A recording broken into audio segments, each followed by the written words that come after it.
নমস্কার বন্ধুরা, মমতার লাইফস্টাইলে আপনাদের সবাইকে স্বাগত। পুরনো বন্ধুদের পাশে থাকার জন্য ধন্যবাদ এবং নতুন বন্ধুদের স্বাগত জানিয়ে শুরু করছি আজকের ভিডিও। তোমরা দেখতেই পাচ্ছ এগুলো কতগুলো ওই যে ক্যারি ব্যাগ, যেগুলো আমরা সবজির দোকানে বা মুদিখানা দোকানে মালপত্র আনলে দেয়, সেরকম কিছু ক্যারি ব্যাগ আমি আজকে নিয়ে হাজির হয়েছি। এগুলো সাধারণত আমরা ফেলে দিই। আমার বাড়িতে এগুলো আসলে এগুলো এক জায়গায় জমা করে রাখি, তারপরে যখন অনেকগুলো হয়েছে আমরা পুড়িয়ে দিই, কারণ এগুলো তো মাটির সাথে মেশে না, মাটিকেও খারাপ করে সেই জন্য। আর এটা হচ্ছে জামা কাপড়ের দোকানের প্লাস্টিক, কিন্তু প্লাস্টিকটা খুবই নরম, ওই জন্য আমি নিয়ে নিয়েছি।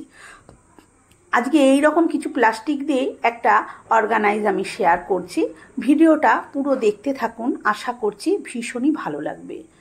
তার জন্য আমি প্রথমে এই যে প্লাস্টিকগুলো নিয়েছি, প্লাস্টিকগুলোকে খুব ভালো করে এইভাবে আমি সমান করে নিয়েছি। প্লাস্টিকগুলো মালপত্র আনলে তো এবড়ো খেবড়ো হয়ে যায়, ভালো করে সমান করে নিয়েছি। তারপরে নিচের দিকে যে জয়েন্টটা, সেই জয়েন্টটাকে আমি কেটে নিলাম। এবারে সামনের দিকে যে হ্যান্ডেলটা, সেই হ্যান্ডেলটাও ঠিক এই সমান করে সোজা বরাবর কেটে নেব। আর এটাকে কিন্তু সমান করেই কাটতে হবে, নালে কিন্তু উল্টোপাল্টা হয়ে যাবে। এবারে নিচের যে বিটটা খুলে দিয়েছি, তার জন্য প্লাস্টিকটা বড় হয়ে গেছে, কারণ এই প্লাস্টিকটা দুপাশ থেকে মুড়িয়ে রাখা হয় অনেকটা। যাই হোক, এবারে খুব ভালো করে সমান করে নিয়ে আরও একটা পাশ কিন্তু আমি কেটে নিচ্ছি। দুটো পাশ তো জয়েন্ট থাকে, একটা পাশ আমি কেটে নিচ্ছি। এবার এটাকে কি করছি দেখো, এটাকে আমি এরকমভাবে ভাঁজ দিয়ে নিচ্ছি। আমি এখানে যেটা মাপ করে কাটবো, আমি ঠিক সেইটা যাতে বসে সেরকমভাবেই, মানে সেইটা যাতে বসে সেরকমভাবেই চওড়া করে ভাঁজটা দিয়ে নিলাম। আপনারা যেটা দিয়ে কাটবেন সেটাকে বসিয়ে দেখে নেবেন যে সেটা ঠিক পুরোপুরি আসছে কিনা, তারপরে সেটা বসিয়ে তার মাপে কিন্তু এই ভাঁজটা দিয়ে নেবেন। এবারে ভাঁজটা দিয়ে নিয়েছি, আমি তো একটা প্লাস্টিককে ধরেই অনেকগুলো ভাঁজ দিয়ে নিয়েছি। এবার সেগুলোই প্লাস্টিকটাকে এদিক ওদিক ঘুরিয়ে প্রত্যেকটা ভাঁজ কিন্তু আমি এইভাবে কেটে আলাদা করে নেব। খুব কাশি হয়ে গেছে বন্ধুরা। এই যে দেখুন, এক একটা টুকরো কিন্তু এরকম বেরিয়েছে, আর এক একটা প্লাস্টিক থেকে আমার 5টা করে বেরিয়েছে। আর যদি ছোট প্লাস্টিক হয় তাহলে কম বেরোবে, আর বড় প্লাস্টিক হলে আরও বেশি বেরোবে। যাই হোক, আমার এই প্লাস্টিকটা থেকে 5টা টুকরো বেরিয়েছে। এইভাবে আমি সব কটা প্লাস্টিকেরই টুকরো করে নিয়েছি। এই যে সাদা, আমার কাছে যেরকম প্লাস্টিক ছিল কয়েকটা, সেই ধরনের প্লাস্টিকটাই আমি এখানে দিয়েছি। আপনাদের কাছে যেরকম কালারের প্লাস্টিক থাকবে আপনারা কিন্তু সেরকম কালারের প্লাস্টিক দিয়ে করতে পারবেন। তবে কি, এক কালারের প্লাস্টিক হলে বেশি ভালো হয়, আর যদি প্লাস্টিকে ছাপা ঠাপা থাকে সেক্ষেত্রে একটু অসুবিধা হয়। সেক্ষেত্রে আপনারা উল্টো দিকটা ব্যবহার করতে পারেন, তাহলে কিন্তু অতটা বোঝা যাবে না। এবার আমি কি করছি প্লাস্টিকটা দিয়ে দেখুন।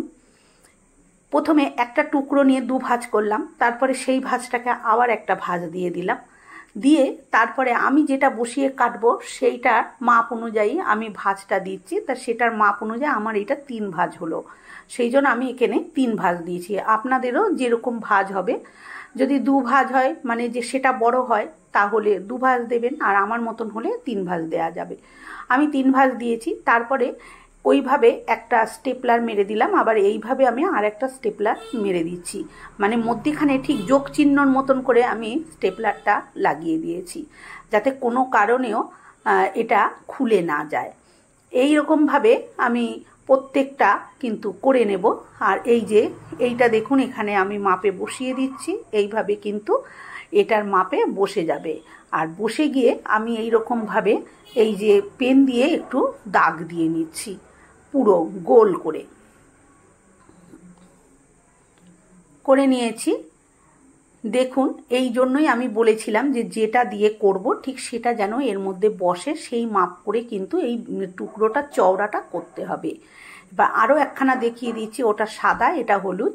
হলুদটা দেখাতে বেশি সুবিধা হবে তাই আমি দেখিয়ে দিচ্ছি। কিন্তু দেখুন, হলুদটা কিন্তু আমার মাত্র পরের লাস্টে এসে 3টে ভাঁজ হলো না, হলুদটা কিন্তু লাস্টের দিকে এসে 2টো ভাঁজ হলো। যেহেতু হলুদ প্লাস্টিকটা একটু লম্বায় ছোট ছিল, সেহেতু আমি আগেই বললাম যেরকম হবে সেরকম ভাঁজ দিতে হবে।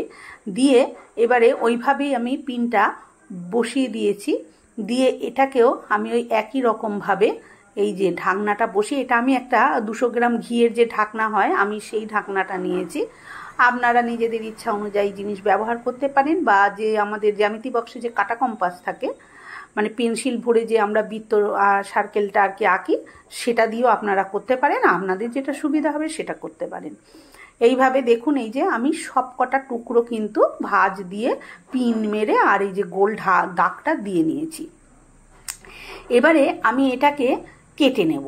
কিভাবে কাটবো, আমি কাঁচি দিয়ে যে গোল সার্কেলটা দাগ দিয়েছি তার চারপাশ দিয়ে এইভাবে আমি ধরে কাটবো। তবে সব প্লাস্টিক কিন্তু কাটতে খুব সহজ হয় না, এক একটা প্লাস্টিক কাঁচি কিন্তু বসতে চায় না, প্রচুর কাঁচি হড়কে যায়, তাই খুব সাবধানে কিন্তু এই কাটার কাজটা করতে হবে। দেখুন আমি এইভাবে কেটে নিচ্ছি, আর এই গোলটা পুরো সঠিক ঠিকঠাক হবে আর একই মাপের হবে, যার জন্যই কিন্তু এই ঢাকনাটা বসিয়ে আমি দাগটা দিয়ে নিয়েছি। না হলে তো নিজের ইচ্ছা মতনই গোল করে কেটে নেওয়া যেত, তবে একটা যে মাপের গোল হবে সব কটা কিন্তু সেই মাপেরই গোল করতে হবে, তাহলে কিন্তু দেখতে ভালো লাগবে। আপনারা ভাবছেন যে এগুলো দিয়ে আমি কি করব, কি বানাচ্ছি, বুঝতে পারছেন না, দেখতে থাকুন ভিডিওটা, সম্পূর্ণটা বুঝতেও পারবেন, ভালোও লাগবে। দেখুন এইভাবে আমি সব কটা কিন্তু গোল চাক দিয়ে এরমভাবে করে নিয়েছি। এবার এগুলোকে আমি কি করব, এগুলো কিন্তু আমরা এই যে সন্ধেবেলা একটু, অনেকে আছেন টিভি সিরিয়াল দেখে, আবার সন্ধেবেলা চা ঠা খেয়ে গল্প করতে করতে এগুলো কিন্তু করে নেওয়া যায়। আর এই যে বাড়তি অংশগুলো দেখলেন আমি কেটে কেটে বাদ দিচ্ছি, ওগুলোও কিন্তু ফেলবো না, কারণ যেহেতু এই প্লাস্টিকগুলো ভীষণ সফট, খুব নরম, বোঝাই যায় না, সেই জন্য ওইগুলো দিয়েও আমি কোনো কাজে ব্যবহার করব, তাই আমি ওগুলোকে রেখে দেব। আর এরম এক একটা করে গোল চাকতি এরমভাবে ধরে কাঁচি দিয়ে খুব সরু সরুভাবে জিরি জিরি করে আমি এই যে এরকমভাবে কেটে নিচ্ছি। যতটা জিরি জিরি করে আমি কেটে নিতে পারবো ততটাই কিন্তু ফুলটা দেখতে সুন্দর হবে। আশা করছি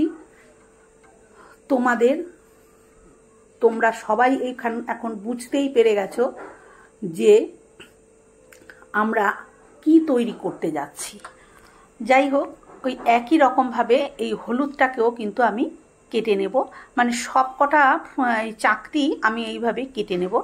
আর এইভাবে একটু হাত দিয়ে নাড়িয়ে দিলে দেখো একদম মনে হচ্ছে সম্পূর্ণ একটা গাঁদা ফুল তৈরি হয়ে গেছে, খুব সুন্দর দেখতে হবে। আর এই ফুলগুলো যে কোনো পারপাসে ব্যবহার করা যায়।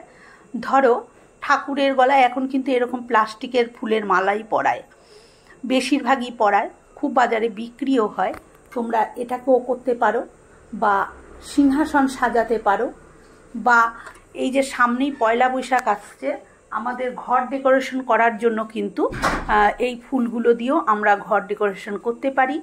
তা আমি কি করব আজকে সেটাই শেয়ার করছি। এইরকমভাবে দেখো কেটে ফুলগুলো সব তৈরি করে নিয়েছি। এবারে আমার লাগবে হচ্ছে কয়েকটা এরকম স্ট্র। এরকম স্ট্র যদি না থাকে তাহলে যে কসমেটিক্সের দোকানে যে তুলোর বাডস পাওয়া যায় সেগুলো দিয়েও কিন্তু তোমরা তুলোটা ফেলে দিয়ে ওটাকে কেটেও ব্যবহার করতে পারো। তা আমার কাছে ছিল সবুজ রঙের এই স্ট্র, কয়েকটা ছিল, আমি সেখান থেকেই নিয়ে একটাকে নিয়ে এরকমভাবে 1 ইঞ্চি লম্বা লম্বা করে কেটে নিলাম। যে কটা লাগবে আমার আমি কেটে নিয়েছি। এবারে দেখো একটা ছুঁচের মধ্যে আমি সুতো ভরে নিয়েছি। এটা তোমরা ভাবতে পারো যে আমি মালা তৈরি করছি, আমি কিন্তু মালা তৈরি করছি না। বন্ধুরা, আমার আজকের এই ভিডিওটা কেমন লাগলো কমেন্ট করে অবশ্যই জানিও, ভালো লাগলে একটা লাইক দিও, শেয়ার করো, আর আমার চ্যানেলে নতুন বন্ধু হয়ে থাকলে চ্যানেলটি সাবস্ক্রাইব করে নেওয়ার অনুরোধ রইল। পাশে থাকা বেল আইকনটা অবশ্যই প্রেস করো, কারণ আমি যখনই কোনো নিত্য নতুন ভিডিও শেয়ার করব নোটিফিকেশন পৌঁছে যাবে তোমাদের কাছে সবার আগে। এবার দেখো আমি প্রথমে একটা ফুল, তারপরে একটা স্ট্র, তারপরে একটা ফুল, আবার একটা স্ট্র, আবার একটা ফুল, আবার একটা স্ট্র, এইভাবে দিয়ে দিয়ে আমি 5টা ফুল একসাথে গেঁথে নিয়েছি। আর এখানে আমি 5টাই গাঁথবো। এবারে আমি ওগুলো প্রত্যেকটাই এরকমভাবে আলাদা আলাদা করে গেঁথে নেব। পিঙ্ক কালার আমি 5টা গেঁথে নিয়েছি। এরপরে আবার অন্যান্য কালারগুলো আমি ওই একই রকম গাঁথবো। পিঙ্ক কালার যেহেতু আমার 10খানা ফুল ছিল, দেখো আমি দু জায়গায় 5টা করে গেঁথে নিয়েছি। আর এই যে সবুজ রঙের যে কচিকলা কালার দেখছো, এটা আমি 8টা ফুল তৈরি করেছি, 2 জায়গায় করেছি 4টে করে। সাদা ফুল আমি 6টা করেছি, 2 জায়গায় 3টে করে। আর হলুদ ফুল আমি 4টে করেছি, 2 জায়গায় 2টো করে। আর মধ্যিখানের জন্য আমি 1খানা ফুল তৈরি করেছি, এর মধ্যে সব রকম প্লাস্টিক আছে, তাই দিয়ে আমি আরো তৈরি করেছি। এবারে দেখো আমি এইটুকুটুকু করে তৈরি করে কি কাজে লাগাচ্ছি। তার জন্য এরম একটা কাগজ নিয়েছি, যে গিফট মোড়া কাগজগুলো, সেই কাগজ আমার কাছে এই কালারটাই ছিল, তাই আমি এইটাই নিয়েছি। নিয়ে ভালো করে সুন্দর করে ভাঁজ দিয়ে ওটাকে বেশ একটু সরু করে নিয়েছি। তারপরে দেখো এই যে এখানে আমি ফেভিকল আঠা ব্যবহার করেছি, কাগজ খুব সুন্দরভাবে চিপকে যাবে। আর আমি সুতো দিয়ে মালাগুলো তৈরি করেছি, সুতোটা একটু এক্সট্রা রেখেছি যাতে এখানে সুতোটাকে চিপকে দেওয়া যায়। তার জন্য ঠিক মিডিল পয়েন্টে সবার আগে আমি একটুখানি আঠা দিয়ে, যে মিডিল পয়েন্টের জন্য আমি একটা তৈরি করেছিলাম সেটা লাগিয়ে দিলাম। তারপরে এপাশে বাকিগুলো লাগিয়ে দেবো, আর ওপাশেও কিছুটা লাগিয়ে দেবো, ঠিক মাপ মতন করে। সাথে 1 ইঞ্চি হোক কি 2 ইঞ্চি হোক, 3 ইঞ্চি পর যার যেরকম বড় হবে সেই অনুপাতে মাপ করে করে এরকম। প্রথমে আমি পিঙ্ক কালারটা, যেহেতু 5টা সেহেতু পিঙ্ক কালারটা দিয়েছি, তারপরে সবুজটা দিয়েছি যেহেতু সবুজটা 4টে, তারপরে দিলাম সাদাটা যেহেতু সাদাটা 3টে, তারপরে দেব হলুদটা যেহেতু হলুদটা 2টো, তারপরে একটা। এই একই রকমভাবে এ পাশটা যেরকম সালাম আমি ওই পাশটাও কিন্তু এই একই রকমভাবে সাজিয়ে নিয়েছি। তারপরে আর একটু আঠা লাগিয়ে আমি এই পাশটাকেও খুব ভালো করে মুখ মেরে দিচ্ছি। এবারে এটাকে আমি কোথায় লাগাবো সেটাই দেখাচ্ছি। দেখো খুব সহজ। প্রথমে যাই বোথ সাইড টেপ লাগিয়ে নিলাম, কোনো খাটনি নেই, কোনো কিচ্ছু করতে লাগবে না।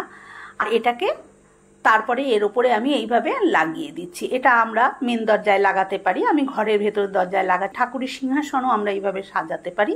ভিডিওটা কেমন লাগলো কমেন্ট করে জানিও। ধন্যবাদ।